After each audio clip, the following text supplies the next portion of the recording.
Yeah, so before we start the class, please let us take the blessings of the beautiful deities of ISKCON Mangaluru, Shri Shri Radha Govind Ji.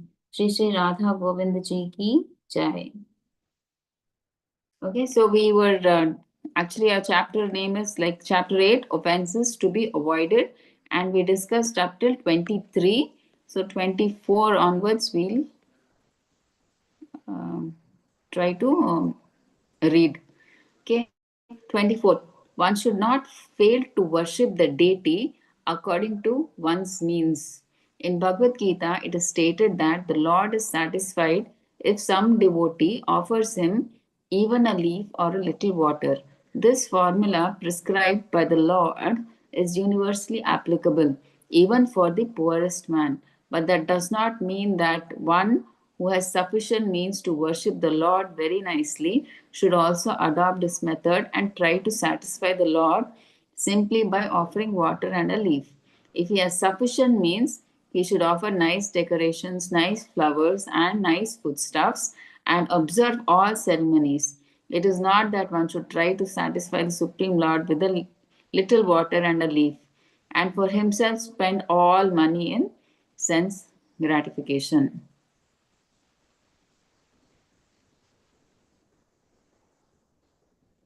Okay, so here they are saying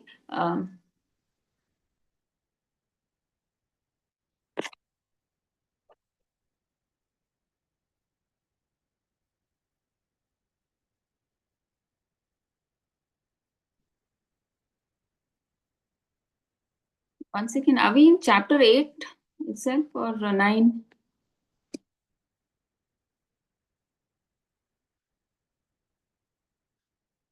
Okay, fine. I think we're in this itself.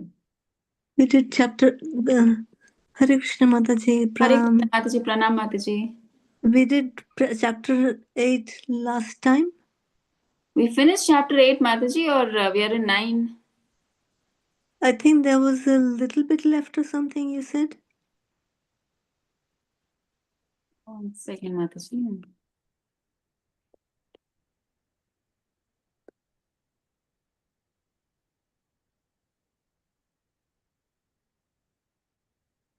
We didn't finish chapter 8, Mataji. Okay. That's what I was wondering. That's what. We finished? Few points left, I think, in chapter 8. That's what something is there, Mataji. 1 second. Yeah, we have chapter 8 to be done, Mataji. There.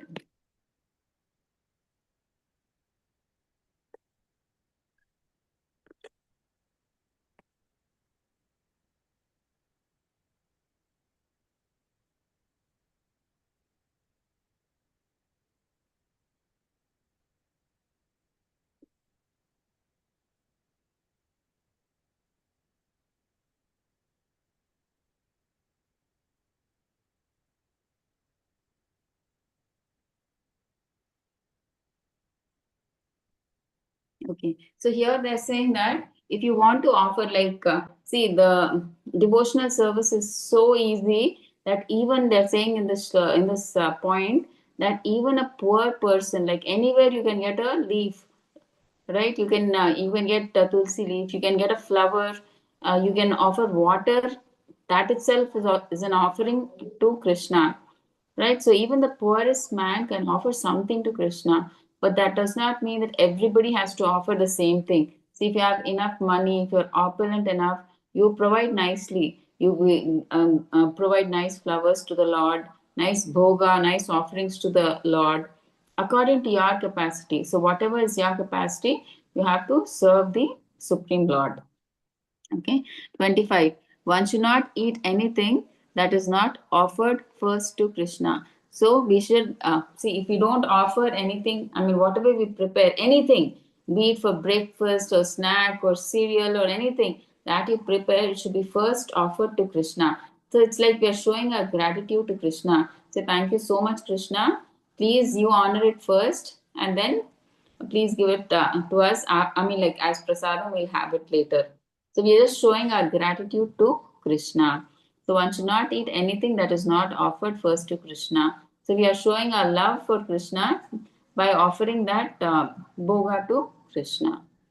26. One should not fail to offer fresh fruit and grains to Krishna according to the season. So, whatever per the season, like in summer, mangoes come, in winter, like oranges and what you say, um, many kinds of fruits come, right? So, seasonally, whatever fruits are available, those fruits you should offer to Krishna according to what that season is. Okay. And 27. After food has been cooked, no one should be offered any foodstuff unless it is first offered to the deity. So first the offering has to be done to the deities and it should not be seen by anybody. And first it is supposed to be offered to Krishna and then later we can honor it as prasadam. Okay, we should not taste it. Even when we are cooking, also we should not taste it. So Krishna should be the first person who tastes it. Okay, so we are not even allowed to taste it. 28. One should not sit with his back towards the deity. So you're not supposed to put your back towards the deity. You are always supposed to sit with a face towards the deity, never showing your back to the deity. 29. One should not offer obeisances silently to the spiritual master, or in other words, one should recite aloud the prayers to the spiritual master while offering obeisances. See, whenever you go to the deity of Prabhupada or whenever you reach the photo of your Guru Maharaj, they are saying you should not just bend and do Dandavat silently. You should loudly in the sense in a hearable voice, you should say the pranam mantra of your guru or Srila Prabhupada. Anybody, what is the pranam mantra of Srila Prabhupada? ओम नमो ओम विष्णु पादाय कृष्ण पृष्ठाय भूतले श्रीमते भक्ति वेदांत स्वामी निति नामिने नमस्ते सरस्वते देवे गौरवाणी प्रचारिणे निर्विशेष शून्यवादी पाश्चात्य देशतारिणे. Hari Bol. Thank you so much, Mataji. Perfect. Thank you, Mataji. Yes. So that's what they're saying. So we should just not just bend and say our Dandavat silently, but we should say it a little bit loudly, saying with the pranam mantra like that. They're saying. So one should not fail to offer some praise in the presence of a spiritual master.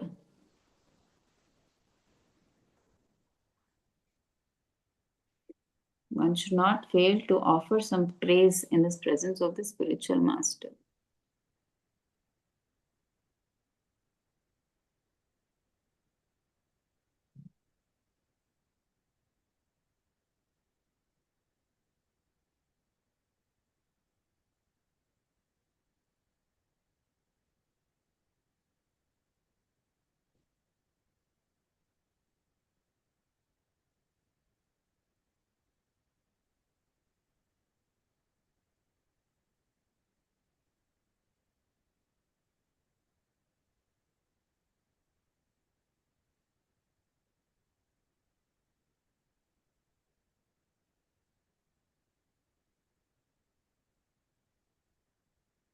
In the presence of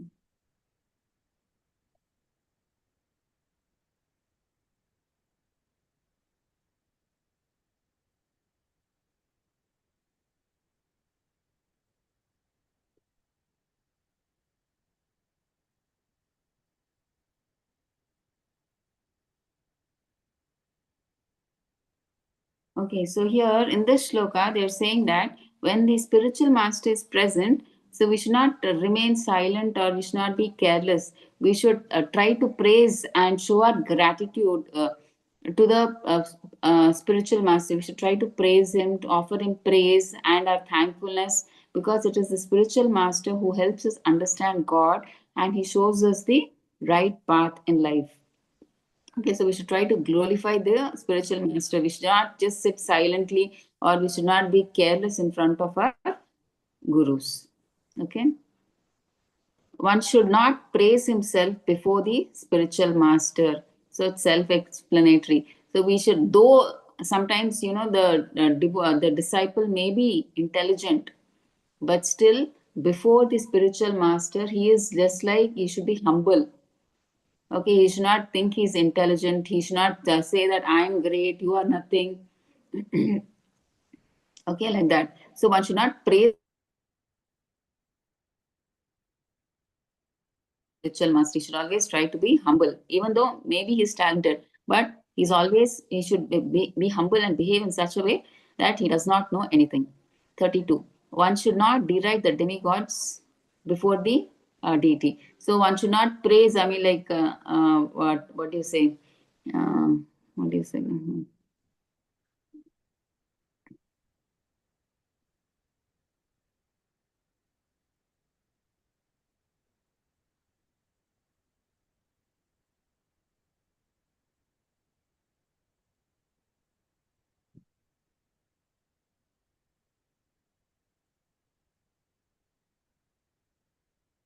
So here, this point, they are saying that when we are standing before the deity of the Lord, we should never speak badly about the demigods. Generally, in the outside people, they what do you say? They criticize ISKCON devotees, saying that they only worship Krishna. They don't respect other demigods. There's this notion. We never say that. Never respect the demigods. We say don't accept them as the supreme personality of Godhead, but we give them utmost respect because they are the servants of Krishna. They are pure devotees of Krishna. So we always give them our respect. Lord Shiva is the highest exalted Vaishnava. So we give Lord Shiva the highest respect. Okay, anybody, Lord Ganesha, anybody, Brahma, Durga. So they are all devotees of Lord Krishna. So as servants of Lord Krishna, we definitely give them respect, but not as a supreme personality of Godhead. Okay. So we should never speak badly about the demigods in front of the deities. So demigods are like servants of the Supreme Lord. So just like how ministers serve a king, and if we insult the minister in front of the king, it is not polite, right? So in the same way, criticizing demigods in front of the deity, it displeases the Lord. So we should not say that in front of the deities, we should not say this deity is less important like that in front of the deities. So it displeases Krishna. Okay, actually the demigods help the Lord in managing the universe, and actually they are also devotees, but they actually help Krishna in running the material universe. Like they hold some position. Krishna gives them some powers so that they can run this material universe. Okay. So this is the list of 32 offenses. Besides these, there are a number of offenses which are mentioned in the Varaha Purana. They are as follows. One should not touch the deity in a dark room. Okay. So we should not touch a deity in a dark room.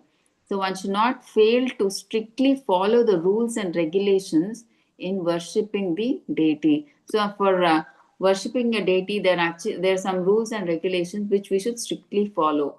That's what they are saying. So these are mentioned in the Varaha Purana.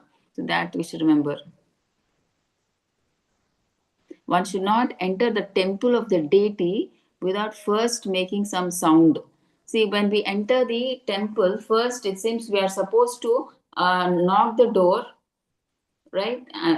Door saying that Krishna, we are giving attention to Krishna. Maybe Krishna is busy talking to Radharani. So, but we should just knock on the door.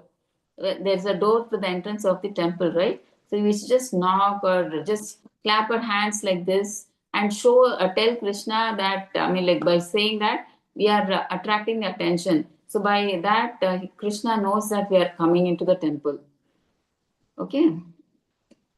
So one should not enter the temple of the deity without first making some sound.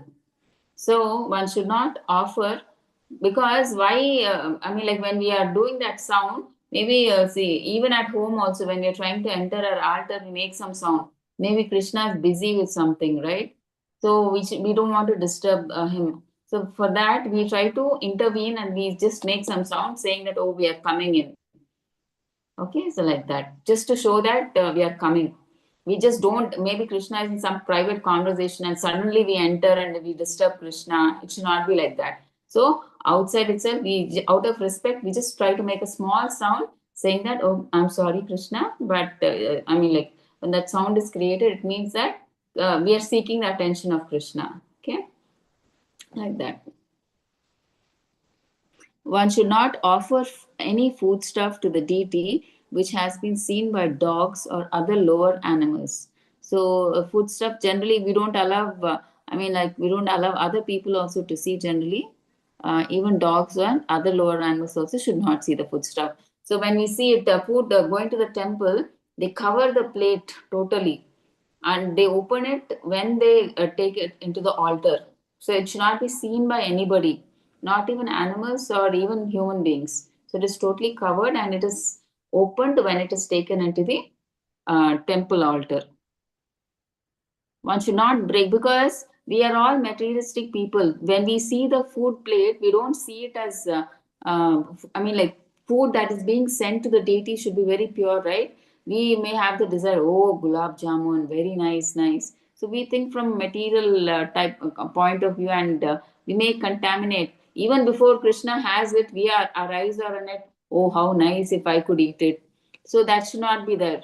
So that is why, to avoid the bad eyes of the people, also material people, they cover it and they take it to the altar, and then in front of the altar, in front of the deities, they open and then they offer it to the Lord.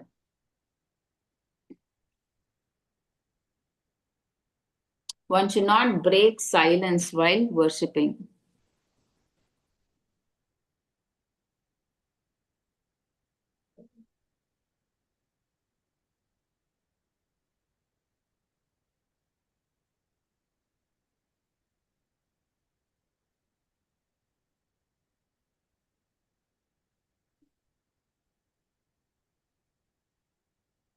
So what does this mean? This means that when we are worshipping the Lord, we should not talk unnecessarily.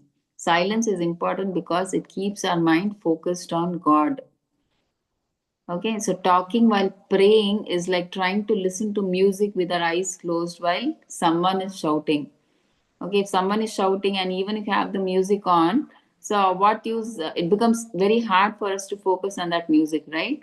So what do we understand from this point is, like when you're worshiping, it is a special time to connect with God.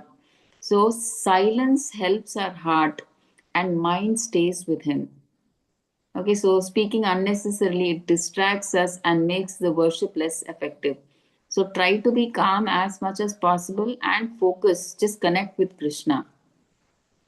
Okay.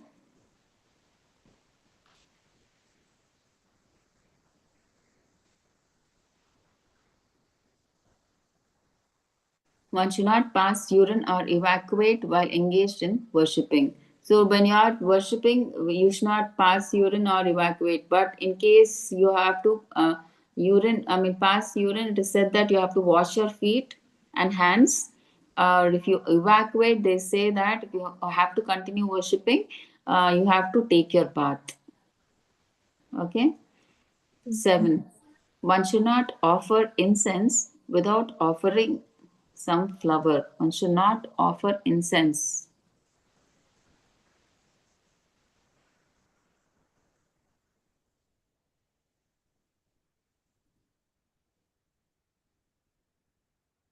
Without offering some flower.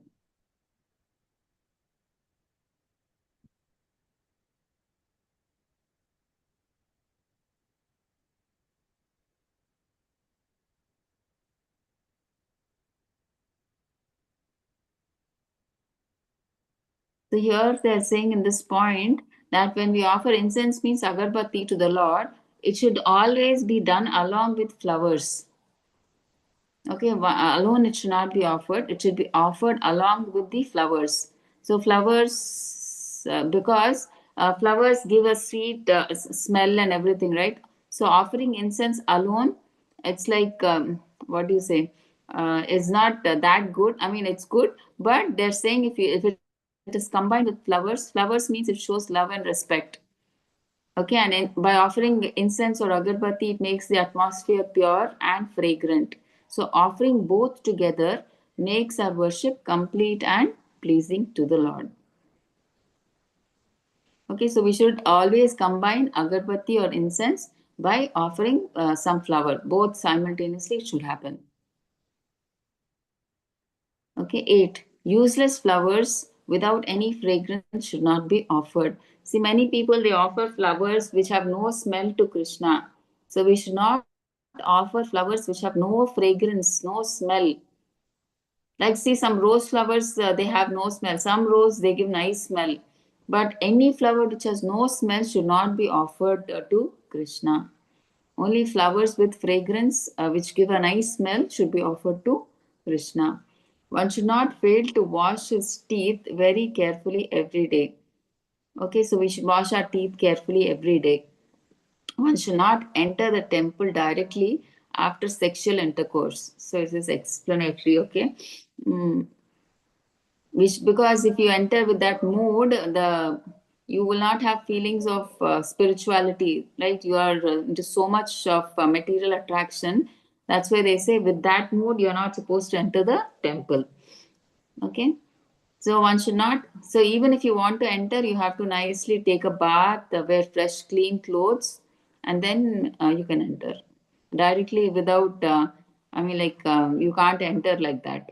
Okay, you have to take a bath, clean yourself internally, externally, and then you can enter, because you need the mood to change, right? You're so in material sense gratification. To change from material sense gratification immediately to spiritual is so difficult, right? That's why. So one should not enter the temple after touching a woman during her menstrual period. So they say that if your lady in your house is having menstrual periods or anything, but when before entering a temple, we should not touch them. Okay, if you touch them, it's like you have to take a bath again, clean yourself, and then again come to the temple. But if they're having periods and then but you are not allowed to enter the temple. Okay, so one should not enter the temple after touching a dead body.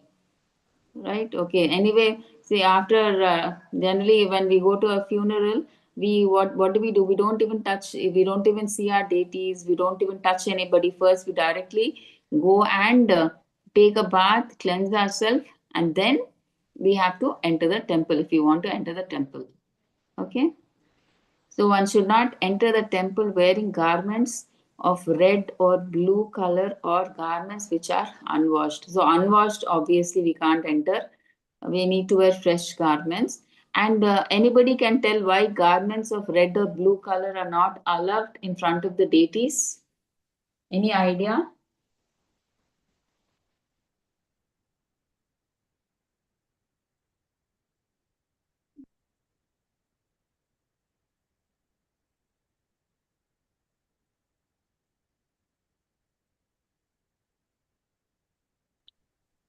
Everyone looks at red color and blue color only, Mataji.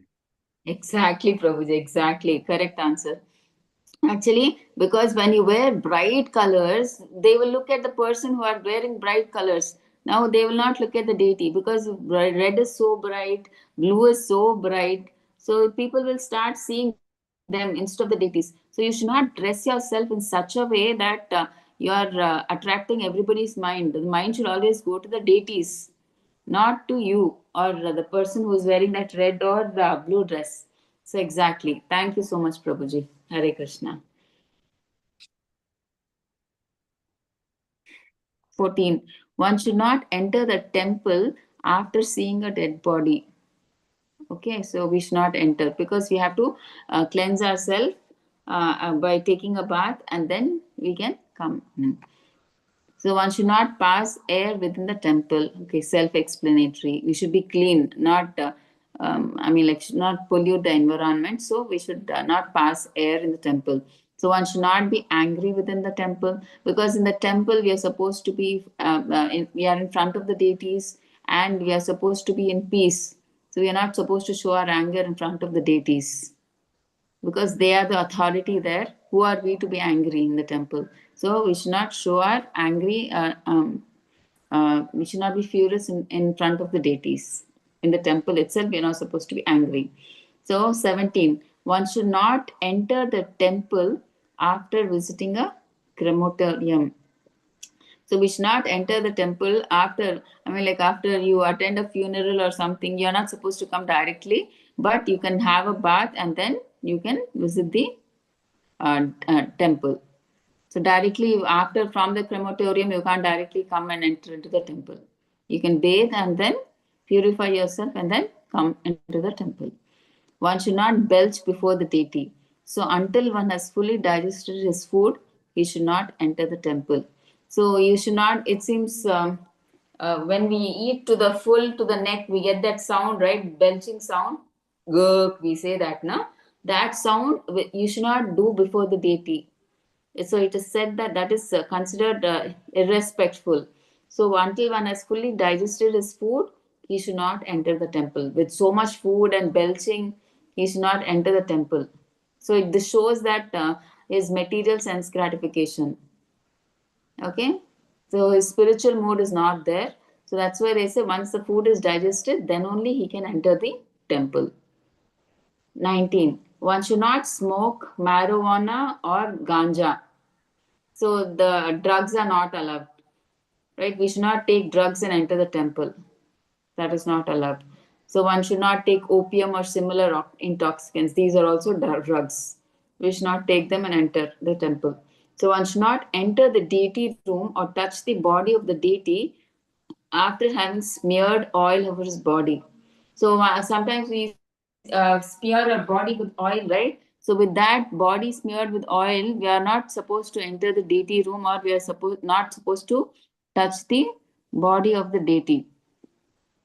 Okay, so one should not show disrespect to a scripture teaching about the supremacy of the Lord. Sometimes, people, for example, Vedas or Shastras, many of them, they say the Vedas are written by ordinary person, Vedavyas. He is also a man, so what's the big deal? So they disrespect the Vedas and the Shastras. Okay, because they think that that Vedavyas is a normal person like us. They don't think he's an incarnation of Krishna. They don't believe that. So that's why they think he's an ordinary man like us, and he also wrote the Vedas. What's the big deal? What's so special? What is Pramanik about that? That's what they think. Okay, so we should not disrespect a scripture teaching about the supremacy of the Lord. Okay, so we should respect our Shastras like Bhagavad Gita, Bhagavatam, right? Chaitanya Charitamrita, which teach how great God is. Okay, 23. So one should not introduce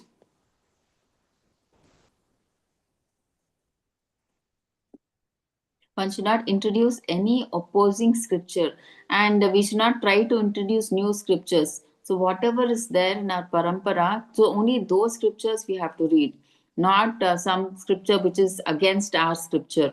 So we don't try to even look at them.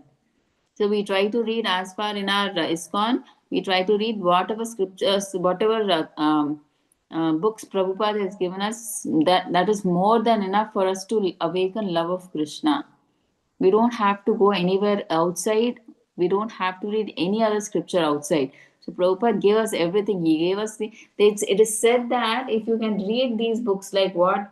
The Bhagavad Gita, Srimad Bhagavatam, Chaitanya Charitamrita, Nectar of Devotion, that is more than enough for you. You have the entire knowledge with you. You don't have to read any other extra book. Prabhupada says if you read these books, it's more than enough. You have the entire knowledge. Okay, you don't have to go and read any other book. But for us, it's so difficult for us to read one Bhagavad Gita itself. We keep postponing, right? And Prabhupada, he had struggled so much for us. To write these books, he used to get up in the night at 1 o'clock to 4 o'clock. He used to write these books for all of us. So what does Prabhupada say? I will never die. I will always live through my books. So when you're reading the Prabhupada's books, it's like Prabhupada is speaking to you. Especially to you, he's speaking to you. He's giving you directions. He's giving you instructions. Don't think he's giving instruction to someone else. When you are reading Prabhupada book, Prabhupada is personally, he's there in front of you. Through that book, he's giving you instructions personally. Okay?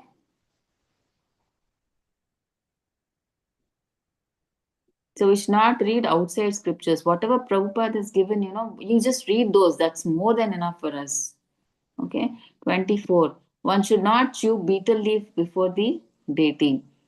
So why betel leaf we should not chew before the deity is because it creates bodily impurity. Because when you chew pan, there are red stains, you have to spit, and there is so much of distraction, right? Immediately you have to spit the mucus. So every time you have to go out, there is distraction between, if you are doing some worship, it is a distraction. So that's why chewing betel pan is discouraged before the deities. It is impure, and when you eat that also, your mouth becomes red, and which is very, it causes red stains and everything, right? You have to spit. So it's all a disturbance. That's why they say restrain from eating betel leaf. 25. One should not offer a flower that was kept in an unclean pot. Obviously, if the container is unclean, the flower also becomes contaminated. Okay, and the offering loses its proper standard, right? That's why we don't offer that. One should not worship the Lord while sitting on a bare floor. One must have a sitting place or carpet. Why does anybody know? Why can't we sit on the bare floor even if it is clean? Why should one sit on a carpet or some? They should have a sitting place. Why? Any insects, Mataji? Any insects are Yeah, exactly, exactly. Thank you, Prabhuji. See, even though the floor it may look clean, but because we walk on the same floor, it may be exposed to dust and moisture or insects, or there's so many unseen impurities. So deity worship it requires shuchi, that cleanliness is required. That's why we have to put an asana or a carpet. So it where the contamination is separated. When you sit on that cloth or that carpet, that contamination is, it cannot touch you. Okay, so that cleanliness should be there when you're doing worship. Okay. So one should not touch the deity before one has completed taking bath. Okay, so generally the deity should not be touched when you get up in the morning, after your sleep, you should not, after you go to the toilet, or after you do your daily activities. The body, it carries impurities. So bathing removes all the physical dirt and it restores the purity back. Okay, after you get up from a sleep or you go to the toilet or you do your daily activities, you should not directly enter into the deity room. You should take a bath, and then you have to purify yourself by taking a bath, and then you can touch the deities. One should not decorate his forehead with a three-lined tilaka. Why three-line tilaka? Vision. Should not decorate a forehead. See, Mataji, we are following Madhva Gaudiya Sampradaya, Mataji, but the three line is following Sri Sampradaya, Mataji. no, that three lines they're talking about is like Shaivites, they put that three horizontal lines, no, Prabhuji, that is what they're talking about. Yeah, so Vaishnavas wear Urdhva Pundra Tilaka, right? What the tilaka we wear is the Urdhva Pundra Tilaka, means two vertical lines. What are the two vertical lines that represent? Anybody?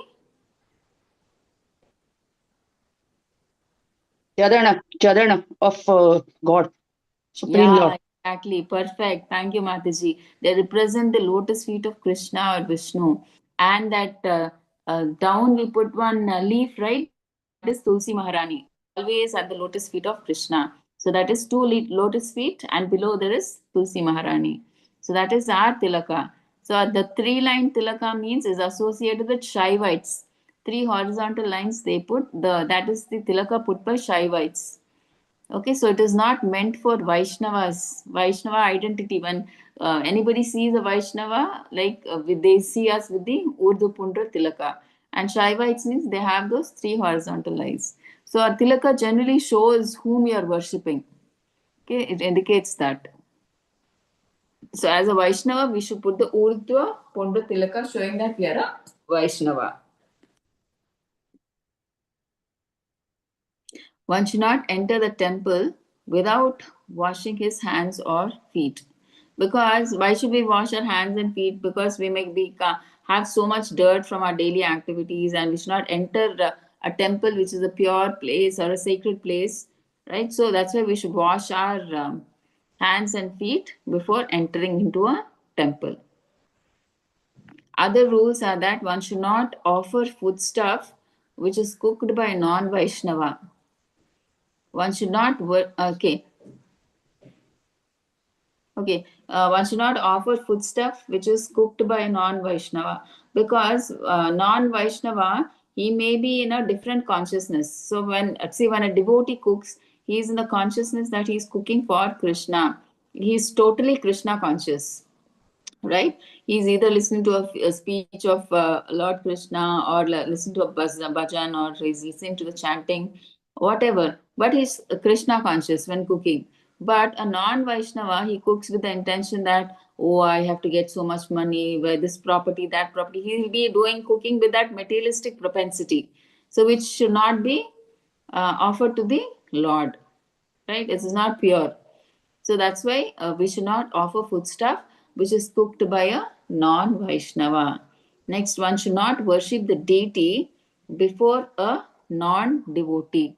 Why? Because deity worship is actually a very confidential and sacred activity. So when non-devotees are watching, they may misunderstand, criticize, or they lack respect. Okay, so this can disturb the mood of the devotee who is doing worship, right? Because there are certain things that we do before the deity which are confidential, and which when the non-devotee sees, he may criticize, he may find insulted. Oh, what is this? Why are you doing like that? What is this? You're doing like that. So this can disturb the person who's doing the worship also, because they don't understand the importance of that. So they misunderstand, they criticize.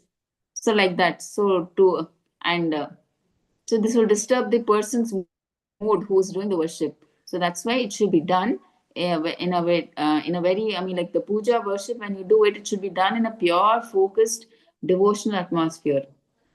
Okay, that's why we should not worship the deities before non-devotees. Okay.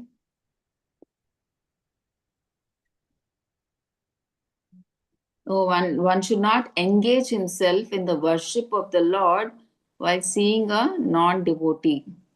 And here they are saying that, while worshipping, the mind must be absorbed in Krishna. Seeing or interacting with a non-devotee at that time can distract the mind and reduce the quality of devotion. Okay, so the deity requires full attention, okay, cleanliness and remembrance of the Lord. See, so when you are talking to that non-devotee, he may distract you and your attention will go. So your full attention won't be on the deity. So that is an offense, right? So deity worship requires full attention. So that's why they're saying, do not worship the Lord while seeing or associating with the non-devotee. Don't focus, don't talk to him or don't see him when you're worshiping. It will divert your attention from worshiping the Lord, which is an offense. One should not worship the deity without first worshipping the demigod Ganapati, who drives away all impediments in the execution of devotional service. In the Brahma Samhita, it is stated that Ganapati worships the lotus feet of Lord Narasimhadeva, and in that way has become auspicious for the devotees in clearing out all impediments. Therefore, all devotees should worship Ganapati. The deity should, so this is till one here. Okay, so first, Lord Ganapati is worshipped to remove obstacles. So before beginning our deity worship, Lord Ganapati should be worshipped, because why? He removes obstacles in spiritual activities. See, remember one thing, we are worshipping Ganapati not to remove our material obstacles, to remove our obstacles in spiritual activities. Okay, but this does not mean that Ganapati is the supreme personality of Godhead. Okay, he is the supreme, you should not think like that, because we are worshipping Ganapati and then we are worshipping Krishna. No. Okay, Sri Prabhupada, he explains that in Brahma Samhita, that Ganapati himself is a devotee. he worships the lotus feet of Lord Narsimhadev. Okay, Ganapati worships the lotus feet of Lord Narsimhadev, right? So because of this devotion, Ganapati has the power, because he's got the power, and Narsimhadev blessed him with that power. That's why Ganapati has the power to clear different whatever difficulties that may arise in devotional service. That is why we worship Ganesha before worshipping our deities, not for material benediction, for spiritually to remove our obstacles on a spiritual path. But we should know that Ganesha is himself not the supreme personality of Godhead. He himself worships Lord Narsimhadev, and because he worshipped Lord Narsimhadev, Narsimhadev gave him the powers to remove obstacles, right, on the path of spiritual bhakti, to remove the obstacles. Okay. So, generally, what is the purpose of Ganapati worship? So, devotees worship Ganapati as a servant of the Lord, not as an equal to Krishna. So, okay, so this point should be clear. He is a servant of Krishna. Okay. The deity should not be bathed in water that has been touched by the nails or fingers. How many of you have deities at home and you bathe them daily?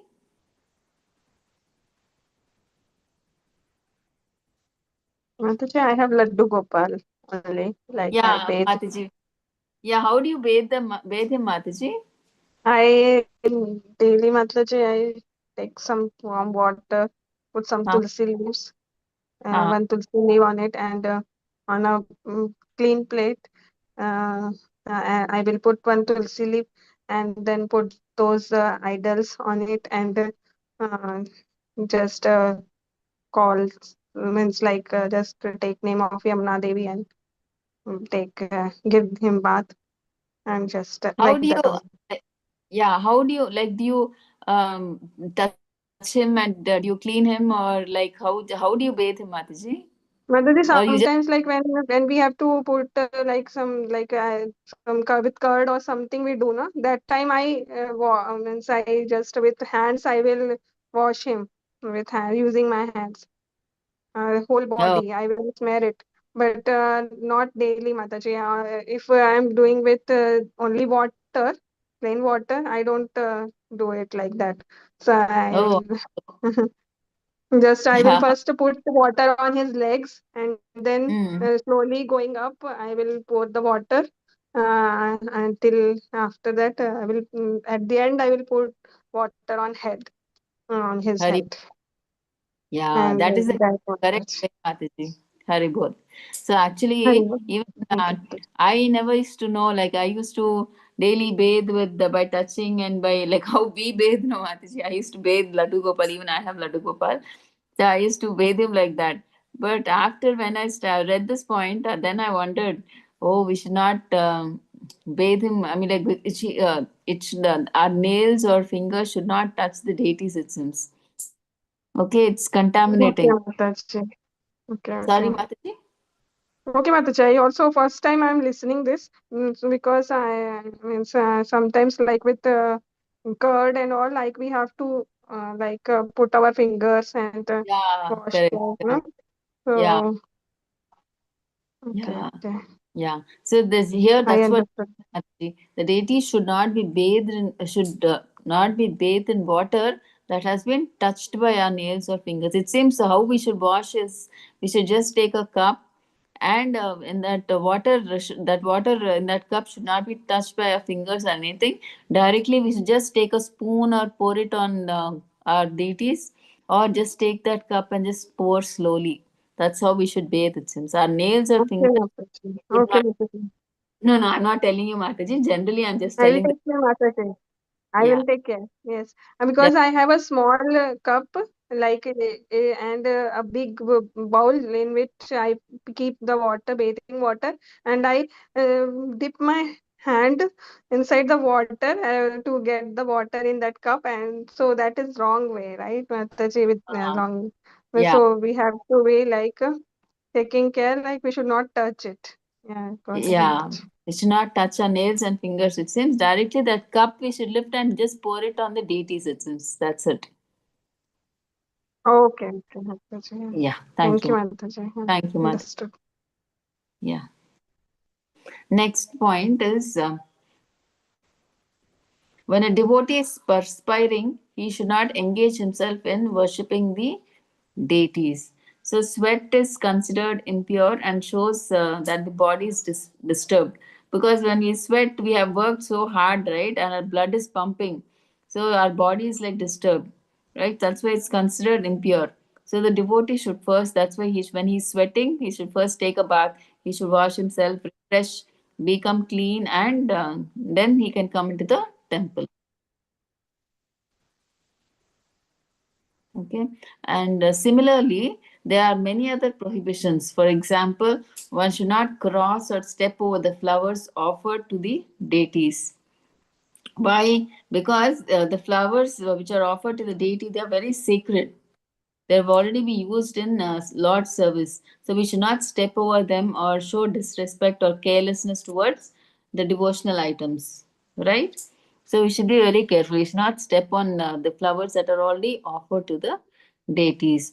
Or one should not take a vow in the name of God. So sometimes, when we are in the temple, we take vows that I will do this. From today, I will chant 4 rounds. Today, I will chant 6 rounds. So we should take vows which are possible because the deity is listening to them. So we should not consider them as like as some idols or something just present. We are just as a formality. We are just telling. No, the deities. When you're taking a vow, they listen to it. So it's better we be careful when we are making any vow in front of the deities. We have to be careful and see that it is not broken. Okay, so we should be very careful. The deities are always listening. Okay, make promises that you can fulfill, especially when you're taking a vow in front of the deities. We should not be careless. Okay, so these are all the different kinds of offenses in the matter of executing devotional service, and one should be careful to avoid them. In the Padma Purana, it stated that even a person whose life is completely sinful will be completely protected by the Lord if he simply surrenders unto him. Okay, so any kind of person, just if he takes to Krishna consciousness, be it a mlecha, dog eater, or he has killed a brahmana, gohatya, or any kind, if he simply surrenders to Krishna, everything is forgiven by Krishna. So it is accepted that one who surrenders unto the Supreme Personality of Godhead becomes free from all sinful reactions. And even when a person becomes an offender unto the Supreme Personality of Godhead himself, he can be delivered simply by taking shelter of the holy names of the Lord. And you see how merciful Krishna is. See, if we commit any offense to the deity, and that can be gone just by chanting the names, by taking shelter of the holy names of the Lord. Hare Krishna, Krishna Krishna, Hare Hare, Hare Rama, Rama Rama, Hare Hare. Okay, in other words, the chanting of Hare Krishna is beneficial for eradicating all sins. See, why do we chant the Hare Krishna mantra? Because we have so much of impurities, anarthas in our heart. Kama, Krodha, Mada, Matsarya, Moha, all these impurities we have. But when we chant the Hare Krishna mantra, we are hearing that mantra. It is entering our heart. So what does Krishna do? He is entering our heart and there he is taking a jadu and he's cleaning all our impurities. So the more we chant, the more clean we become. See, if somebody takes you to a place and there's full of garbage, do you just sit in that garbage just like that? No, right? First, you will take a mop, and I mean like a jadu, and then you clean that place, right? And then you will sit. So that's what Krishna is doing when you're chanting. He is entering through our mouth into the heart, and there he's taking a jadu and he's cleaning all our impurities. So that's why the more we chant, the more we become pure. Okay, the more we become closer to Krishna. But if one becomes an offender to the holy names of the Lord, then there has no chance of being. See, if you do an offense to the deities, the holy name is there to deliver you. But if you commit an offense to the holy name, then there is no chance of being delivered. Right? So we should be very careful. We should not do any offenses to the holy names. So now we'll discuss the offenses. There are 10 offenses to the holy name. So let's see what they are.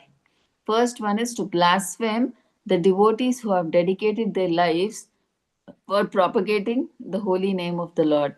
So we should never criticize devotees who have given their lives for Krishna consciousness, who have dedicated the whole life. We have no right to criticize them. Okay, who are propagating the holy name, like Prabhupada, his whole life, I mean, like, what does he gives so much importance to the holy name that he says that when he went to America, the first thing he did was nothing. He just sat under that Tompkins Square Park, under that tree, and he took a kartal and he was chanting the holy names of Hare Krishna mantra.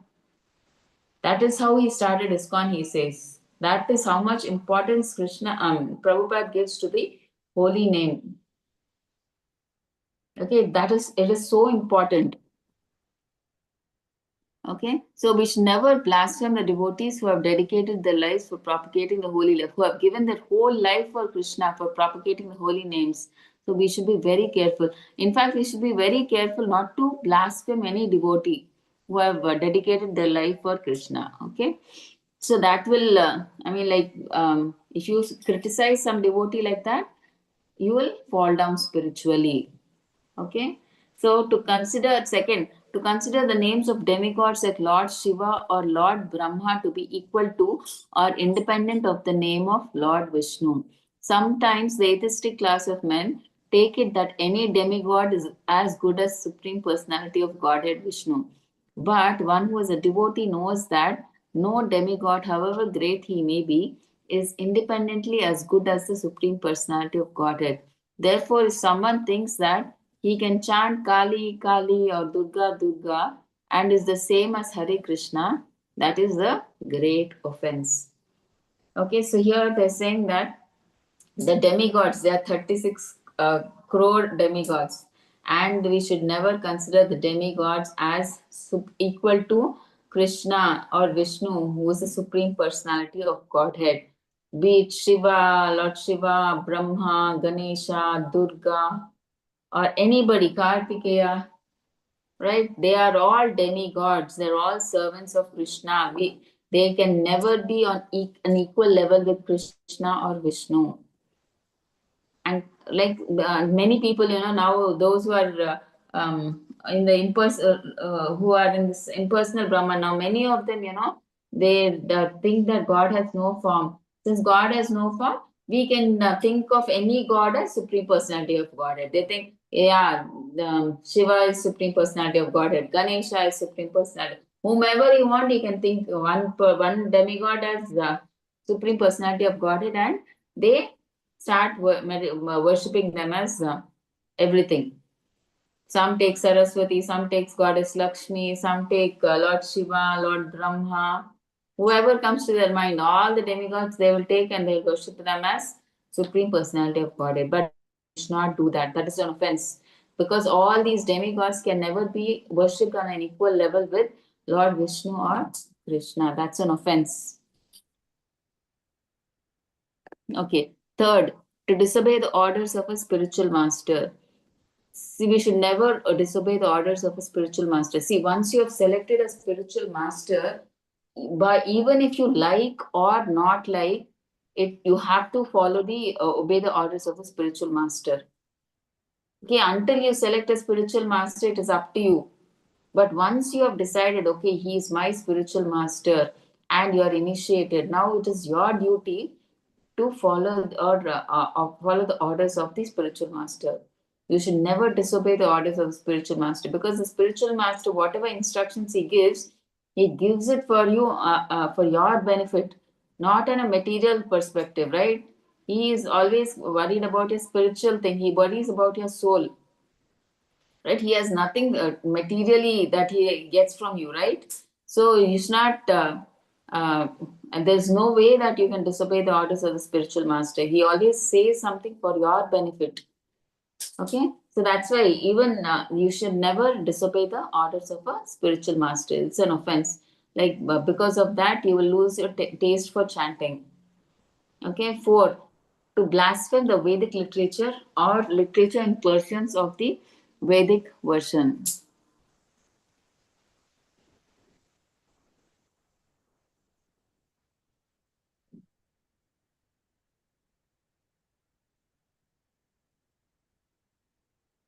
Okay, 4th point. To blaspheme the Vedic literature or literature and persons of the Vedic version. So we should never blaspheme the Vedic literature. As earlier we discussed, right? People think that the Vedas are just written by Veda Vyas and they think they're simple books. And nowadays, many people, they start tearing these books actually. The Vedas, they're all written by man. What is the proof that these are real Shastras? And people have become like that in Kali Yuga. So they don't give importance to all these Vedic literature books and all that. Okay, so that is also an offense. So we have to be careful. So to consider the glories of chanting Hare Krishna to be an imagination. Okay, so the holy name of the Lord is spiritually potent and non-different from Krishna himself. Okay, its power to purify the heart, it destroys sins and awakens love of Godhead. That is said in the Vedas. Okay, even by the saints and by realized devotees. So, considering these glories as an imagination shows lack of faith, Shraddha, and blocks the effect of chanting. So, we should not think that the holy name is different and Krishna is different. Both are same. I mean, like they both have the same spiritual capacity. Krishna, the deity Krishna, and the holy name of the Lord are equally potent. Okay, the holy name also has the capacity to purify the heart. In fact, the holy name is more powerful than the deity of the Lord. Okay, so all this we should not think is just some what do you say? It's just some imagination. When we are trying to glorify the holy name by saying all this, we should not think. You should not. All of us should not think that it is just an imagination. Oh, they're exaggerating. How can a holy name be more powerful than the deity? Oh, this is all they're just some hype or something. We should not think like that. So considering these glories as imagination shows lack of faith. Okay, so that's why it blocks the effect of chanting. So the holy name is as equal, in fact, more potent than Krishna himself. Okay, it's not some exaggeration or something imagination like that. Okay, so we should have faith. Next, 6th point. To give some interpretation on the holy name of the Lord. See, when someone interprets the holy name according to speculation, like calling it like psychological, symbolic, or equal to any mundane sound, it minimizes its transcendental nature. Okay, we should not compare the holy name to some material sound. See, when you say water, water, water, and Hare Krishna, it is different, right? We should not undermine it. Okay, it is Krishna himself in sound form. Okay, it is not some personal imagination. It is Krishna himself is present in sound form through the Hare Krishna mantra. It is not some interpretation. Okay. Next, 7. To commit sinful activities on the strength of the holy name of the Lord. So this is very important. It should not be taken that because by chanting the holy name of the Lord, one can be free from all kinds of sinful reaction. One may continue to act sinfully and after that chant Hare Krishna to neutralize his sins. Such a dangerous mentality is very offensive and should be avoided. Some people, what they do, not everybody, some people, they chant the Hare Krishna mantra and they know that it will remove the sinful tendency. The Hare Krishna should be chanted because unintentionally, if you do some mistakes and then you chant the Hare Krishna mantra, your sinful, whatever you have done unknowingly, will go away. But you should not take this as an advantage and intentionally you do some sinful activity and then, oh, nicely, now I will chant Hare Krishna, my sinful tendency will go away. Intentionally, you should not do that. Intentionally, you should do, no, you should, I mean, if you do sin, and then if you say, now I will nicely chant the Hare Krishna mantra, it will now eradicate my sin. So that is an offense. Wantedly, you do sin and then you chant the Hare Krishna mantra to eradicate that sin, that is an offense. See, unknowingly, like till now, whatever you have committed, or in the future also, unknowingly, if you commit those sins, by chanting the Hare Krishna mantra, that is eradicated. Because without we are knowing it happened. But if wantedly you do sinful reaction and now you think, okay, I've done this sin, now I will chant the Hare Krishna mantra. If I chant this Hare Krishna mantra, my sinful reaction will go away. That is an offense, right? We should not do that.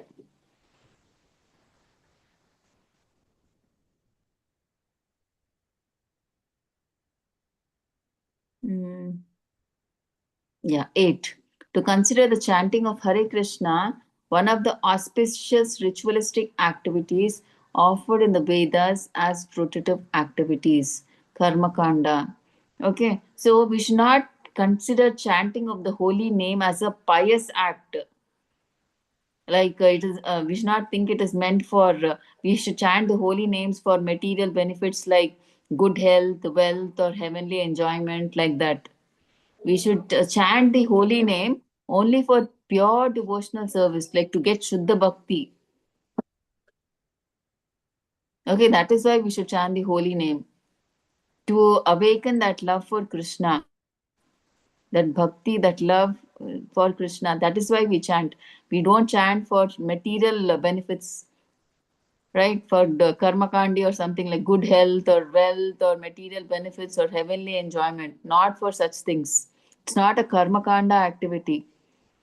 It is just to develop that pure bhakti, Shuddha Bhakti. Okay, just to get that pure devotional service. Okay, so we should not consider chanting of Hare Krishna as one of the auspicious ritualistic activities offered in the Vedas as fruitive activities, Karma Kanda. 9. To instruct a faithless person about the glories of the holy name. Anyone can take part in the chanting of the holy name of the Lord, but in the beginning, one should not be instructed about the transcendental potency of the Lord. Those who are too sinful cannot appreciate the transcendental glories of the Lord, and therefore it is better not to instruct them in this matter. So, what are they saying here? See, we should not instruct a faithless person about the confidential glories of the holy name. That is an offense. See, actually, anyone is welcome to chant the Hare Krishna Maha Mantra. Okay, but see, we should generally tell them just chant the Hare Krishna mantra, but we should not try to tell them the deep transcendental glories and potency of the holy name, because they have no faith until that time.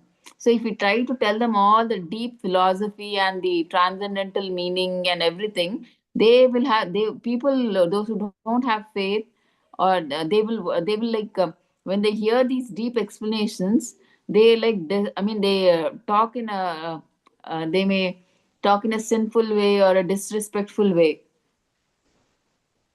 Okay, like how do I say? I mean, like. Because those people, they are openly sinful. We should not explain the deep meanings to such people, because they're openly sinful. Such people, they're openly sinful and they're disrespectful. So when we try to explain these deep meanings of the Hare Krishna mantra, they may sometimes misunderstand or minimize the holy name. So because of which it results in further offense. They may further criticize the holy name. So that's why it is better for us just to encourage them initially, just tell them to chant without giving advanced or deep explanations about the Hare Krishna mantra. Okay, so that's why for initial new neophyte devotees, just tell them, just chant the Hare Krishna mantra. Don't tell them the deep philosophical meaning, sometimes because of which these people are materialistic people, right? They don't understand the value of the holy name. And so they may criticize or misunderstand or misundermine. And which further they are criticizing the holy name.